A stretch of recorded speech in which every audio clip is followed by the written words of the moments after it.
मैं पूर्वांचल की बेटी हूं और सबसे पहले तो ये कहूंगी कि पूर्वांचल की भूमि अपने त्याग, अपने तप, अपनी तपस्या, अपनी वीरता के लिए जानी जाती है। और असलियत यह है कि पूर्वांचल के लोगों ने इस देश के कोने कोने में जाकर, चाहे वो मुंबई हो, चाहे वो दिल्ली हो, चाहे वो चेन्नई हो, कोयंबटूर हो, केरला हो, तमाम जगहों पर जाकर उन जगहों को बनाने का, सृजन का, उन जगहों को खड़ा करने का काम किया है। लेकिन एक शर्मनाक असलियत यह भी है कि वो रीढ़ की हड्डी की तरह बनकर खड़े हो जाते हैं और जगहों को बनाते हैं, उनका सृजन करते हैं, लेकिन जब उनके हक की बात आती है तो कहीं ना कहीं उनके साथ बेईमानी की जाती है। यह असलियत है। यह असलियत है कि पूर्वांचलियों को कई बार पॉलिटिकल पार्टीज का, खासतौर से चाहे वो आम आदमी पार्टी हो, और मैं भूल ही नहीं हूं उस बात को जब केजरीवाल जी ने कहा था यूपी बिहार के लोग 500 का टिकट लेकर आते हैं और 5 लाख में इलाज करा के चले जाते हैं। यह असलियत यह भी है कि दिल्ली और बिहार के लोगों ने आकर, यूपी और बिहार के लोगों ने आकर दिल्ली को बनाया है। मैं भूल ही नहीं हूं उस बात को कि पूर्वांचल के लोगों को रोहिंग्या कहने का पाप बीजेपी करती है। और यही पूर्वांचल के लोगों को उनका हक, उनका सम्मान दिलाने की जो घोषणा अभी अखिलेश जी ने करी है, वो बड़ी बात है। एक मंत्रालय बनाना प्रतिबद्धता है कि हम उनके मुद्दों को लेकर सजग हैं, उनके मुद्दों को लेकर हम कितने सीरियस हैं। और जो सब प्लान की बात है, उसके अंतर्गत एक बजट निर्धारित होगा जिससे कि पूर्वांचलियों को उनका हक मिल सके। 30-35 लाख पूर्वांचली दिल्ली में रहते हैं और उनके घरों को जाकर देख लीजिए तो वो मलिन बस्तियों से भी बदतर हैं। बजबजाती हुई नालियां हैं, टूटी हुई सड़कें हैं, पानी जो घर में घुस जाता है, कोई निकास नहीं है पानियों का, गंदगी का कूड़ा लगा हुआ है क्योंकि उन पर ध्यान नहीं दिया जाता। वो सिर्फ वोट बैंक है बीजेपी और आपके लिए। और इस असलियत को अगर बदलना है तो पूर्वांचलियों पर विशेष ध्यान देना होगा, जैसे कि बाकी दिल्ली पर भी हम दे रहे हैं। मैं थोड़े दिनों पहले दिल्ली के पूर्व मुख्यमंत्री केजरीवाल जी का इंटरव्यू सुन रही थी। उनसे किसी ने कहा यमुना बहुत गंदी है, और असलियत यह है कि यमुना पर भी अभी जो हमारी प्रतिबद्धता है उस पर हम जिक्र करेंगे छठ पर।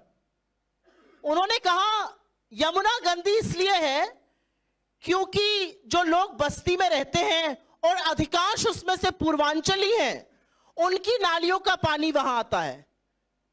7,000 करोड़ रुपए आपने फूंक दिए, यमुना को साफ नहीं कर पाए, और उसका ठीकरा भी आप पूर्वांचलियों पर फोड़िएगा। और इसीलिए जो आज की हमारी घोषणा है पूर्वांचलियों को लेकर, जो पूर्वांचल से आते हैं वो ना सिर्फ पूर्वांचल का गौरव बढ़ाते हैं, वो इस देश के नागरिक हैं, दिल्ली के नागरिक हैं, यहां के वोटर हैं, यहां के मान सम्मान को बढ़ाने में भी बहुत बड़ा योगदान देते हैं। और इसलिए जो हमारी प्रतिबद्धता है, जो हमारी निष्ठा है पूर्वांचलियों को लेकर, उनकी शिक्षा, उनके स्वास्थ्य को लेकर, उन सारी बातों के लिए एक डिपार्टमेंट बने, एक सब प्लान हो, वो बहुत जरूरी है। 30-35 लाख लोगों को नजरअंदाज करके सिर्फ वोट बैंक मानने का जो दुष्कर्म बीजेपी और आम आदमी पार्टी ने किया है, ये कुचक्र खत्म होना पड़ेगा। कल योगी जी ने यहां पर आकर 2 बातें कही। उन्होंने महिला सुरक्षा पर बोला और फिर उन्होंने कूड़े पर बोला। असलियत तो यह भी है कि मां गंगा को एक ने बुलाया था, मां जमुना को एक ने बुलाया। मां जमुना पर दोनों को पेनल्टी लगी, मोदी जी की सरकार को भी और आपको भी। और गंगा का पानी आचमन के लायक 11 साल बाद भी नहीं हुआ है। लेकिन आज अखबार में जो मैंने पढ़ा, योगी जी से यह सवाल आप लोग जरूर पूछेगा जब अगली रैली करने आएंगे। IIT BHU के गैंग रेप के जो आरोपी हैं, आपकी IT सेल के लड़के, आपकी पुलिस पीड़िता को 15 बार बुला रही है और आप यहां पर आकर महिला सुरक्षा की बात करते हैं। किस मुंह से बात कर रहे हैं यहां पर आकर? आप 5,000 आपके उत्तर प्रदेश के युवा इजराइल के युद्ध क्षेत्र में रोजगार ढूंढने को इसलिए मजबूर नहीं क्योंकि आपने इतनी नौकरियां बना दी हैं। आप सीना ठोक कर बता रहे, ये आपकी विफलता है। चाहे कुलदीप सिंह सेंगर हो, चाहे चिन्मय आनंद हो, चाहे ब्रजभूषण हो, चाहे कोई भी लखीमपुर का किसान नरसंहार हो, वो मुख्यमंत्री आकर यहां पर बोल रहे हैं। असलियत यह है कि बीजेपी और आम आदमी पार्टी ने प्रशासन और पुलिस दोनों को तबाह करके रखा है। डर एक शब्द है जो आप हिंदुस्तान की राजनीति में कांग्रेस पार्टी और खास तौर से राहुल गांधी के लिए इस्तेमाल नहीं कर सकती हैं। उनका दुर्विरोधी भी उनके लिए डर शब्द का इस्तेमाल नहीं करेगा, कांग्रेस के लिए भी नहीं कर सकता, क्योंकि जिस तरह से हम जिस शिद्दत से लड़ते कोई और लड़ता नहीं है। राहुल जी की तबीयत नासाज है, ये सबको पता है। उनकी तबीयत कम खराब होती है, लेकिन जब खराब हुई है तो काफी खराब हुई है, गला काफी खराब है। और जैसे ही उनको स्वास्थ्य लाभ होगा वो दिल्ली के चुनाव मैदान में आएंगे।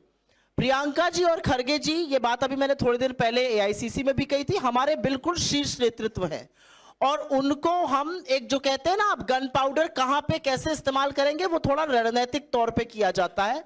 स्टार प्रचारक दो आपके बगल में बैठे हैं, मुझे भी इस बार स्टार प्रचारक बनाया गया। हम लोग सब जाके अभी आपने संगम विहार की बात करी, कन्हैया जी यहाँ से चुनाव लड़ चुके हैं, वो भी प्रचार कर रहे हैं। इमरान प्रतापगढ़ी रोज प्रचार कर रहे हैं, सचिन पायलट शुरू कर रहे हैं प्रचार। तो ऐसा नहीं कि प्रचार नहीं हो रहा है।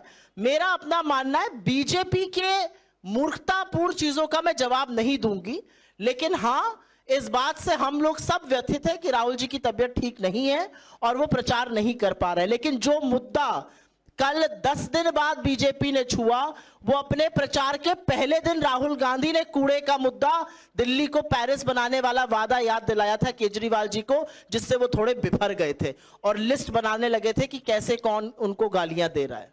मुझे लगता है कि हम सब लोग अधिकृत प्रवक्ता हैं, हमने बिल्कुल सावगोई से जो सच था उसको आपके सामने रखा है।